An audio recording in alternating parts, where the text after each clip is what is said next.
November FIFA উইন্ডোতে দুটি match খেলবে আর্জেন্টিনা ফুটবল দল। দুইটি ম্যাচই বিশ্বকাপ বাছাইয়ের অংশ।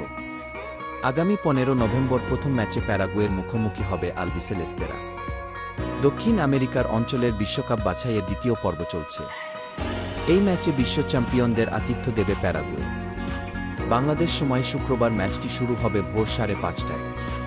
এই ম্যাচে বিশেষভাবে চোখ থাকবে আর্জেন্টাইন অধিনায়ক লিওনেল মেসির দিকে। এদিন নিশ্চিতভাবে অনেকেই মাঠে আসবেন মেসির খেলা দেখতে। তবে প্যারাগুইয়ান মেসি ভক্ত খেলা দেখতে মাঠে আসবেন, তাদের জন্য বিশেষ নিয়ম করেছে দেশটির ফুটবল ফেডারেশন। মেসি 10 লেখা জার্সি তো বটেই, আর্জেন্টিনার জার্সি পরেও ঢুকতে পারবে না প্যারাগুয়ের কোনো দর্শক। বিষয়টি নিশ্চিত করেছেন প্যারাগুয়ের ফুটবল ফেডারেশনের লাইসেন্সিং ম্যানেজার ফার্নান্দো ভিলাস-বোয়া।